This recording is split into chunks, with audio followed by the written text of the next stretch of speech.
Hi, hello students, welcome to Pudhiyugam Academy. நாம வந்துட்டு TNPSC syllabus ஃபுல்லாவே Tamil Nadu school textbook wise தான் பார்த்துட்டு இருக்கோம் சரிங்களா. ஸோ அந்த வகையில் இன்னைக்கு வந்துட்டு 8th ஸ்டாண்டர்ட் பாலிட்டி தான் பார்க்க போறோம். சிட்டிசன்ஸ் அண்ட் சிட்டிசன்ஷிப், குடிமக்களும் குடியுரிமையும் அப்படின்ற டாபிக் தான் பார்க்க போறோம். நீங்க இது வரைக்கும் நம்ம சேனல் சப்ஸ்கிரைப் பண்ணலன்னா சப்ஸ்கிரைப் பண்ணிக்கோங்கம்மா, அண்ட் அந்த பெல் ஐக்கானும் ப்ரெஸ் பண்ணிக்கோங்க, அப்போதான் நோட்டிஃபிகேஷன்ஸ் உங்களுக்கு வந்து சேரும். அண்ட் நம்ம சேனல்ல வந்துட்டு பேட்சஸ் போயிட்டு இருக்கு கைஸ் கோர்சஸ்க்கு. ஸோ நீங்க சேரணும்னு விருப்பப்பட்டீங்கன்னா டிஸ்கிரிப்ஷன்ல இருக்க நம்பருக்கு கால் பண்ணி டீடைல்ஸ் கேட்டுட்டு you can enrol in the course. Okay let's start the class.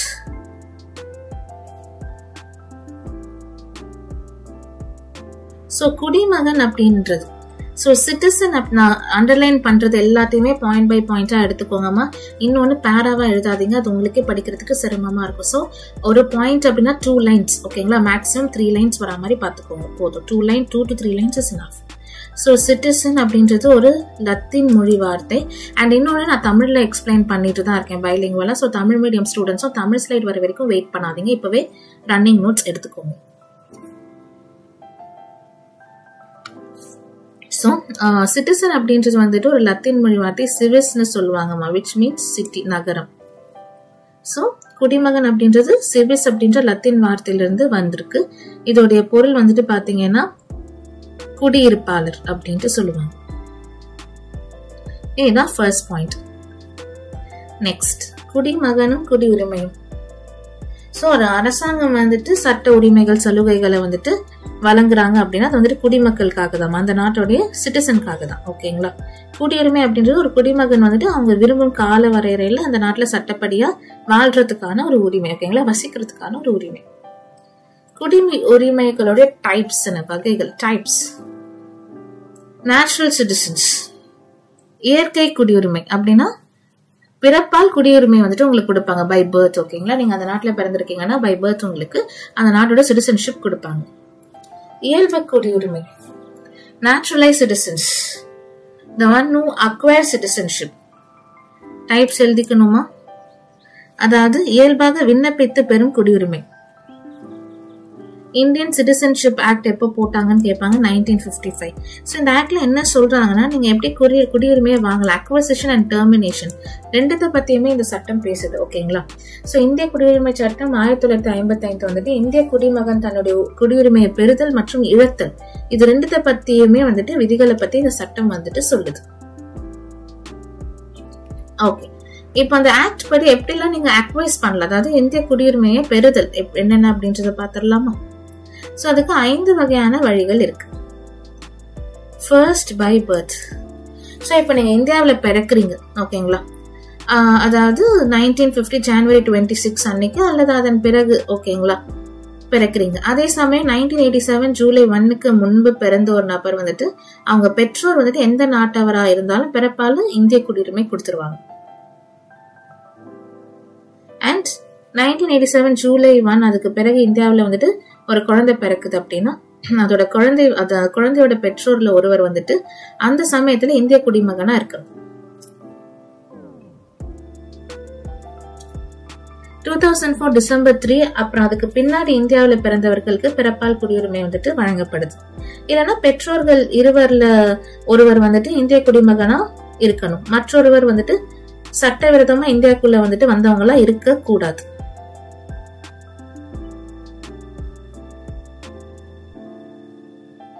So by birth உங்களுக்கு இந்தியன் சிட்டிசன்ஷிப் கொடுப்பாங்க.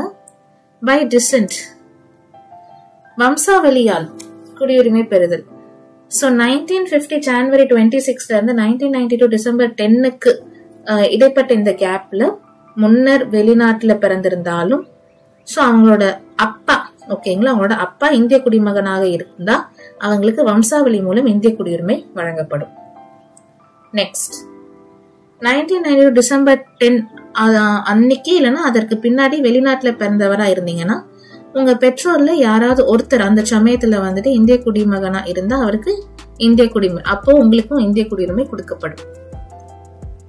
நெக்ஸ்ட், 2004 டிசம்பர் 3 அந்த நாள்ல இருந்து வெளிநாட்டுல பிறந்தவரா நீங்க இருக்கீங்க அப்படின்னா சோ அவங்களுடைய பிறப்பின்ல பிறப்பினை ஒரு வருடத்திற்குள் இந்திய தூதரகத்துல பதிவு செய்யணும். பதிவு செய்யல அப்படின்னா இந்திய வம்சாவளி குடிமகனா ஆக முடியாது. சோ 1 இயர்க்குள்ளார பதிவு செஞ்சிருக்கணும். நெக்ஸ்ட், பதிவு செய்தல் மூலம் பை ரெஜிஸ்ட்ரேஷன். இந்திய வம்சாவளியை சார்ந்த ஒரு நபர் ஓகேங்களா, எந்த நாட்டுல வசிச்சிருந்தாலும் சரி, பதிவு செஞ்சா அவங்களுக்கு இந்திய குடியுரிமை கொடுப்பாங்க. அண்ட் அவங்க 7 நாட்டுல இந்தியாவில வந்துட்டு தங்கி இருக்கணுமா. அதுக்கப்புறம் தான் நீங்க பதிவு செய்ய விண்ணப்பம் பெற முடியும். சோ 7 இயர்ஸ் நீங்க இந்தியாவில கட்டாயம் தங்கி இருக்கணும். அண்ட் நீங்க வந்துட்டு பாத்தீங்கன்னா ஒரு இந்திய குடிமகனை தான் கல்யாணம் செஞ்சிருக்கணும். அப்பதான் உங்களுக்கு வந்துட்டு ரெஜிஸ்ட்ரேஷன் பேர்ல 7 ஆண்டுகள் வசிச்சதுக்கு அப்புறமா இந்தியாவில குடியுரிமை கொடுத்திருப்பாங்க. சோ இந்த ரெஜிஸ்ட்ரேஷன் அப்படின்றது வந்துட்டு பாத்தீங்கன்னா நீங்க ஒரு இந்தியனை கல்யாணம் பண்ணிருந்தீங்கன்னா அண்ட் 7 ஆண்டுகள் நீங்க இந்தியாவில தங்கியிருந்தீங்கன்னா தான் உங்களுக்கு ரெஜிஸ்ட்ரேஷன் மூலமா குடியுரிமை வழங்கப்படும்.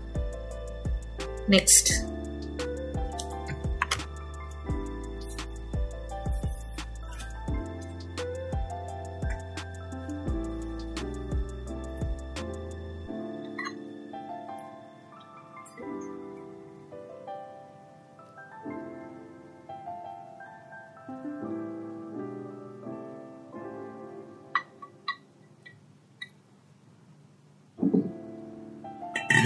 பை நேச்சுரலைசேஷன், அதாவது இயல்பு குடியுரிமை. சோ ஒருத்தங்க விண்ணப்பம் மூலியமா வந்துட்டு மத்திய அரசிற்கு வந்துட்டு பாத்தீங்கன்னா விண்ணப்பிச்சு குடியுரிமை பெறுறது.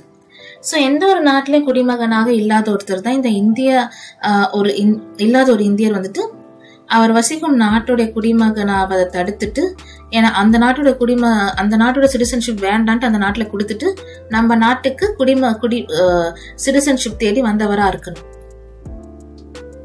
சோ வெளிநாட்டு குடியுரிமையை ஒருவர் துறக்கும் பட்சத்துலதான் அவருக்கு வந்துட்டு இந்திய நாட்டோட குடியுரிமை பை நேச்சுரலைசேஷன் பை இயல்பு மூலியமா கொடுக்கப்படும்.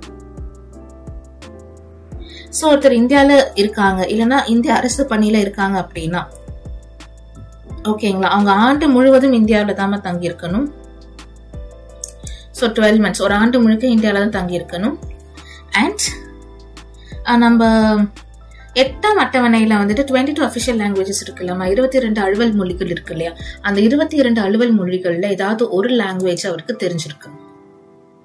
அப்பதான் அவருக்கு பை நேச்சுரலைசேஷன் மூலமா சிட்டிசன்ஷிப் கொடுப்பாங்க. பிரதேசங்களை இணைத்த மூலம் குடியுரிமை by incorporation of territory. So நம்ம இந்தியா வந்துட்டு பாத்தீங்கன்னா இந்தியா கூட சம்பந்தமே இல்லாத ஒரு பகுதியை இந்தியா கூட வந்துட்டு இணைச்சிட்டாங்க அப்படின்னா அப்ப அவங்களும் வந்துட்டு நம்ம நாட்டு மக்கள் தானே, அவங்களுக்கு இந்திய குடியுரிமை வந்துட்டு கொடுப்பாங்க. அதான் by incorporation of territory. So நம்ம ரிப்பப்ளிக் ஆகும்போது 1950ல பாண்டிச்சேரி நம்ம கூட கிடையாது. சோ பாண்டிச்சேரி இந்தியாவோட இணைச்சது 1962ல. 1962 தான் இணைச்சோம். சோ அப்ப வந்துட்டு பாண்டிச்சேரி பீப்புளுக்கும் இந்தியன் சிட்டிசன்ஷிப் கொடுத்திருப்பாங்க 1962ல. ஓகேங்களா. சோ இந்த 5 waysல நீங்க சிட்டிசன்ஷிப் வாங்கிக்கலாம் according to 1955 citizenship act. So இப்ப எப்படி துரத்தல், இந்திய குடிமையை இழத்தல் எப்படி? லாஸ் ஆஃப் இந்தியன் சிட்டிசன்ஷிப்ல 3 இருக்கு. ரெனன்சியேஷன், குடியுரிமையை துரத்தல், அதாவது தானா முன் வந்து நீங்க குடியுரிமைய வேண்டான்னு சொல்றது. சோ ஒருவர் வந்துட்டு வெளிநாட்டுல குடியுரிமை நீங்க வந்துட்டு ஒரு ஃபாரின் கண்ட்ரில குடியுரிமை வாங்கிட்டீங்க அப்படின்னா சோ உங்களோட இந்திய குடியுரிமை வந்துட்டு ரெனவுன்ஸ் ஆயிடும். ஓகேங்களா, கைவிடப்படும்.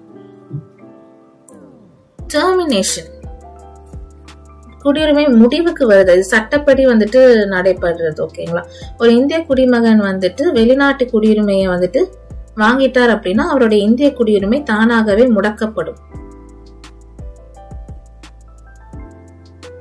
குடியுரிமை மறுத்தல், டிப்ரிவேஷன், கட்டாயமா முடிவுக்கு வரும்.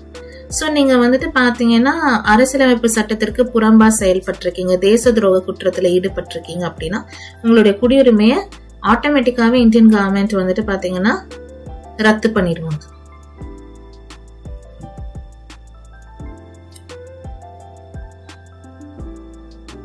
ஓகேவா, இதான் 3 ways. நேஷனாலிட்டி அண்ட் சிட்டிசன்ஷிப், நாட்டுரிமை மற்றும் குடியுரிமை. சோ நாட்டு பூர்வீகம், பிறப்பு, அப்புறம் இனம், இத பத்தின அடிப்படையில வந்துட்டு பாத்தீங்கன்னா ஒரு குறிப்பிட்ட நாட்டினர் வந்துட்டு நாட்டுரிமை அப்படின்ட்டு பெற முடியும். சட்ட நடைமுறைகளுக்கு உட்பட்டு ஒரு நாட்டோட அரசாங்கத்தால் தனி ஒருவருக்கு வழங்கப்படுறதுதான் குடியுரிமை அப்படின்றது. நாட்டுரிமையை உங்களால மாத்த முடியாது, குடியுரிமையை மாத்த முடியும். புரிஞ்சுதா? நெக்ஸ்ட் போலாமா? நெக்ஸ்ட் ஒற்றை குடியுரிமை, அதாவது சிங்கிள் சிட்டிசன்ஷிப். சோ இந்திய அரசியலமைப்பு சட்டம் வந்துட்டு நமக்கு சிங்கிள் சிட்டிசன்ஷிப் தான் வழங்குறாங்க. ஓகேங்களா? சோ அது இந்திய குடியுரிமை மட்டும்தான். பட் இதே நீங்க வந்துட்டு USA, ஸ்விஸ்ல எல்லாம் வந்துட்டு பாத்தீங்கன்னா கூட்டாட்சி அமைப்பு இருக்கு இல்லையா, அங்க இரட்டை குடியுரிமை வந்துட்டு கொடுப்பாங்க. அதாவது தேசிய குடியுரிமை அண்ட் மாநில குடியுரிமைன்னு, நேஷனல் சிட்டிசன்ஷிப் அண்ட் ஸ்டேட் சிட்டிசன்ஷிப்னு USAல வந்துட்டு டுவல் சிட்டிசன்ஷிப் வந்துட்டு இருக்கு. அதாவது USA அப்படின்ட்டு ஒரு நாட்டுடைய குடியுரிமை கொடுப்பாங்க. அப்ப நீங்க எந்த ஸ்டேட்ல இருக்கீங்களோ அந்த ஸ்டேட்டுக்குன்னு மாநிலத்துக்குன்னு தனியா உங்களுக்கு வந்துட்டு ஒரு சிட்டிசன்ஷிப் கொடுப்பாங்க. பட் இந்தியால அப்படிலாம் இல்லம்மா. இந்தியாவுக்கு நீங்க இந்தியன் அப்படின்ற சிட்டிசன்ஷிப் தான் இருக்கு. கரெக்டா? சோ நம்ம தமிழ்நாட்டுல இருக்கோம்னா தமிழ்நாடு சிட்டிசன்ஷிப் அப்படின்ட்டு தனியா கொடுக்குறாங்களா என்ன? அப்படிலாம் எதுவும் கிடையாது. சோ நம்ம இந்தியால வந்துட்டு ஒரே ஒரு ஒற்றை குடியுரிமை தான். சரியா? பட் சில countries like USA dual citizenships இருக்கு.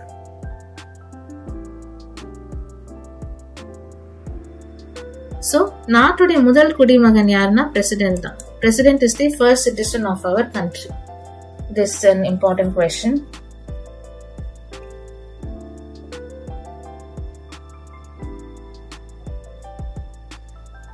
சோ இந்திய குடிமக்களின் உரிமைகளும் கடமைகளும், rights and duties of citizen. So நம்ம கான்ஸ்டிடியூஷன்ல நமக்கு அடிப்படை உரிமைகள் இருக்குமா, ஃபண்டமெண்டல் ரைட்ஸ் இருக்கு. அண்ட் மக்களவை தேர்தலையும் மாநில சட்டமன்ற தேர்தலும் வாக்களிக்கும் உரிமைகள் வந்துட்டு இருக்கு. இந்திய அரசு அலுவலகங்கள்ல பணிபுரியும் உரிமை, இந்திய பாராளுமன்றம் மற்றும் மாநில சட்டமன்றங்கள்ல உறுப்பினர் ஆவதற்கான உரிமைகள்லாம் வந்துட்டு இருக்கு. சோ 42nd அமெண்ட்மெண்ட் படி ஃபண்டமெண்டல் டியூட்டிஸும் நமக்கு வந்துட்டு இருக்கு. அடிப்படை கடமைகளும் வரையறுக்கப்பட்டிருக்கு. எக்ஸாம்பிள், நேர்மையா வரி கட்டணும், உரிமைக்கு மதிப்பளிக்கணும், நாட்டோட பாதுகாப்புக்கு உழைக்கணும், சட்டங்களை மதிக்கணும். சோ இந்த மாதிரி.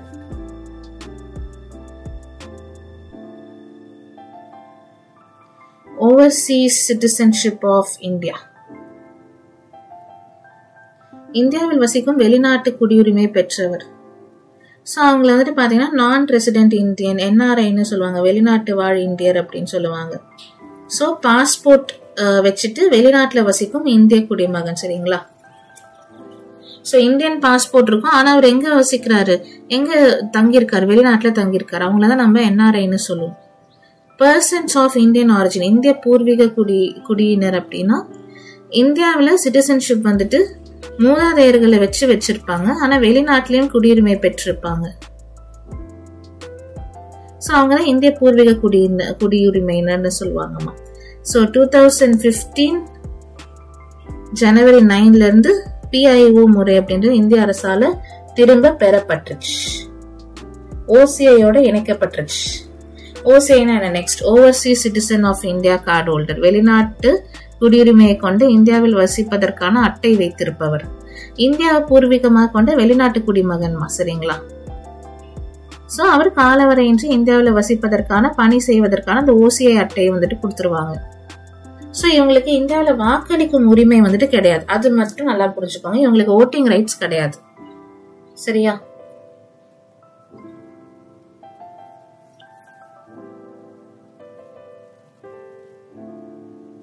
நெக்ஸ்ட் ஏலியன்னா அந்நியர். சரிங்களா? ஒரு நாட்டுல வாழ்ற குடிமகனா இல்லாத அனைவருமே அந்நியன் தான். உதாரணம், வெளிநாட்டு சுற்றுலா பயணிகள்லாம் இங்க வராங்க இல்லையா, வெளிநாட்டு ஸ்டூடெண்ட்ஸ் எல்லாம் வராங்க இல்லையா, சோ அவங்க எல்லாம் அந்நியர்கள் தான், ஏலியன்ஸ்.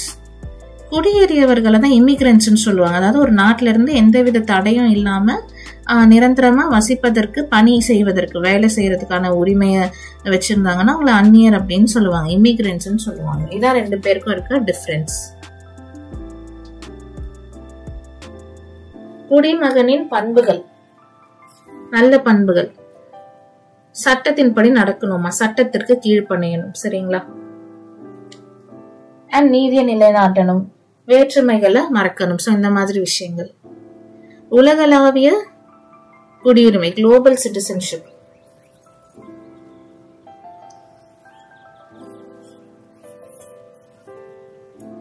ஸோ உலக மக்கள் எல்லாருமே அவங்களுடைய உரிமைகள் பொறுப்புகள் எல்லாமே இயற்கையாவே இருக்கு. ஸோ இது எல்லாத்தையுமே உணர்ந்து செயல்பட்டாதான் சமூகம் அப்புறம் அந்த நாடு உலகம் வந்துட்டு முன்னேறும்னு சொல்றாங்க. ஓவர்சீஸ் இந்தியன்ஸ் டே, வெளிநாடு வாழ் இந்தியர் தினமா நம்ம பிரவசி பாரதிய திவாஸ் அப்படின்னு சொல்லிட்டு கொண்டாடுறோம். சரிங்களா? ஸோ அது எப்பனா மகாத்மா காந்தி அவர்கள் சவுத் ஆப்பிரிக்கால இருந்து இந்தியா வந்த நாள் January 9. ஸோ இதுதான் நம்ம ஓவர்சீஸ் இந்தியன்ஸ் டேன்னு கொண்டாடுறோம். மினிஸ்ட்ரி ஆஃப் எக்ஸ்டர்னல் அஃபேர்ஸ் வந்துட்டு இதை 2 ஆண்டுகளுக்கு ஒரு முறை செலிப்ரேட் பண்ணுவாங்க. 2 years once செலிப்ரேட் பண்ணுவாங்க. வெளியுறவுத்துறை அமைச்சகத்தால் 2 ஆண்டுகளுக்கு ஒரு முறை இதை பிரவசி பாரதி தினம் அப்படின்ட்டு செலிப்ரேட் பண்ணுவாங்க. ஓகேங்களா? ஸோ எத்தனை இயர்ஸ்க்கு ஒன்ஸ் செலிப்ரேட் பண்ணுவாங்க, அந்த டே கேட்பாங்க. அது January 9 தான். சரியா? ஸோ இதுல இம்பார்ட்டன்ட் கொஸ்டின்ஸ், இம்பார்ட்டன்ட் பாயிண்ட்ஸ் நான் எல்லாமே மார்க் பண்ணியிருக்கேன். நீங்க என்ன பண்ணணும்னா, நான் மார்க் பண்ணதை வந்துட்டு தவறாம படிச்சுக்கணும். அதுதான் பாயிண்ட்ஸ் எடுக்கணும். ஸோ சிட்டிசன்னா என்ன வார்த்தை அதை பார்த்துக்கணும். குடியுரிமை வகைகள் என்ன, சட்டத்தின்படி எப்படிலாம் நீங்க குடியுரிமை பெறலாம், அந்த 5 types, எப்படிலாம் நீங்க குடியுரிமையை இழக்கலாம், அந்த 3 types, அதை படிச்சுக்கணும். டிட் யூ நோ பாக்ஸஸ் படிக்கணும். ஒற்றை குடியுரிமை எங்கெல்லாம் இருக்கு, நம்ம இந்தியால என்ன குடியுரிமை இருக்கு, இந்த பாக்ஸ் படிக்கணும். ஓகே, பிரவசி பாரதிய திவாஸ் எப்போ செலிப்ரேட் பண்றோம், எத்தனை வருஷத்துக்கு ஒரு முறை செலிப்ரேட் பண்றோம். ஸோ இந்த திங்ஸ்லாம் படிச்சுக்கோங்கம்மா. That's enough. ஓகே, நான் எல்லா கிளாஸ்லயுமே நான் ரிப்பீட் பண்றது தான். நான் அண்டர்லைன் பண்ற பாயிண்ட்ஸை மட்டும் நீங்க என்ன பண்ணுங்கன்னா பாயிண்ட்ஸா எழுதிக்கோங்க. ஓகே, இப்போ புக் பேக் கொஸ்டின்ஸ் பார்த்தலாமா? So which one of the following is not a condition for becoming the citizen of India? இந்திய குடிமகன் ஆறதுக்கு இதுல எது வந்துட்டு ஒரு தகுதி கிடையாது.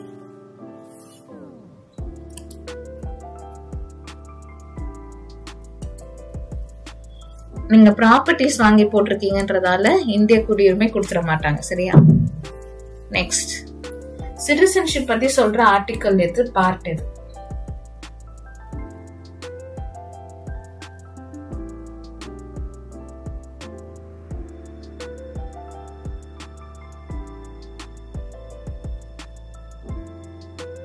So that's part 2, article 5 to 11, right? Next, இந்தியாவின் முதல் குடிமகன் யாருமா?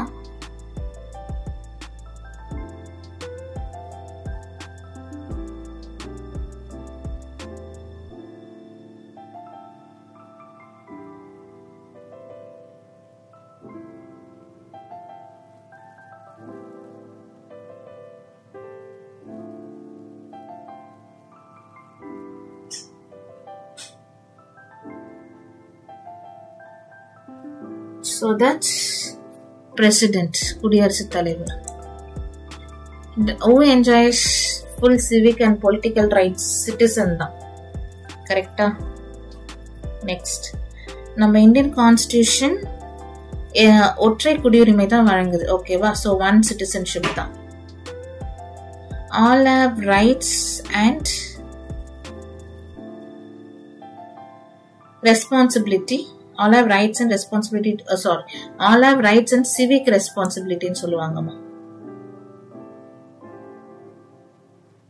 Enabling the participant shaping the modern society. Global citizenship. Global citizenship. Third question discuss பண்ணணும். அவுட்சைட் இந்தியா ஒரு இந்தியன் வந்துட்டு ஃபாரின் கண்ட்ரில இருக்காங்க, பட் இந்தியன் பாஸ்போர்ட் வச்சிருந்தாங்கன்னா அவங்களை NRIன்னு சொல்லுவாங்க. சரியா? ட்ரூ ஆர் ஃபால்ஸா? யூஎஸ்ஏல சிங்கிள் சிட்டிசன்ஷிப்பா? கிடையாது. யூஎஸ்ஏல டபுள் சிட்டிசன்ஷிப். ஸோ இது ஃபால்ஸ். ஓசிஏ கார்டு ஹோல்டருக்கு இந்தியாவில் ஓட்டுரிமை இருக்கா? கிடையாது. ஓட்டுரிமை கிடையாது. இதுவும் false. Fundamental rights citizen of இந்தியாவுக்கு ஆமா ஃபண்டமெண்டல் ரைட்ஸ் வந்துட்டு இருக்கு. இது வந்துட்டு true. Nationality can be change, citizenship cannot be changed. நீங்க நேஷனாலிட்டியை தான் மாற்ற முடியாது, சிட்டிசன்ஷிப்பை மாத்திக்கலாம். ஸோ இந்த ஸ்டேட்மெண்ட் ஃபால்ஸ். ஃபால்ஸ் ட்ரூ மட்டும் நோட் பண்ணாதீங்கம்மா. நான் ஏன் இது ஃபால்ஸ் எது கரெக்டான ஆன்சர்னு சொல்றேன் இல்லையா, ஏன் இது ட்ரூ எது ஃபால்ஸ் ஏன் இது ஃபால்ஸ் கரெக்டான ஆன்சர் சொல்றேன் இல்லையா, அதையும் நோட் பண்ணிக்கணும் சேர்த்து. சரியா? இதுல எது அப்ராப்ரியேட் கேக்குறாங்களா? இந்தியன் சிட்டிசன்ஷிப் எப்படி டெர்மினேட் ஆகும் அப்படின்னு கேட்டிருக்காங்களா? Okay, first a person voluntarily acquires the citizenship of other. ஆமா, வேற நாட்டுல குடியுரிமை வாங்கிட்டா வேற நாட்டோட சிட்டிசன்ஷிப் ஆயிட்ட ரெஜிஸ்ட்ரேஷன் மூலமா. சோ நீங்க தேச துரோகம் பண்ணிருந்தீங்கன்னா உங்க சிட்டிசன்ஷிப்பை பறிமுதல் பண்ணிடுவாங்க. A citizen who by birth indulges in trade with an enemy country during the war. இல்லம்மா, இது கிடையாது. ஸோ 1, 2, 3 தான் கரெக்ட். கூற்று காரணம், பாண்டிச்சேரி வந்துட்டு இந்தியாவோட பார்ட்டா 1962ல ஆச்சு. ஸோ அவங்க எல்லாருமே இந்தியன் சிட்டிசன்ஸ். ஸோ இது 1953 படி சொல்லியிருக்காங்க சிட்டிசன்ஷிப் ஆக்ட்ல. கரெக்ட் தான்.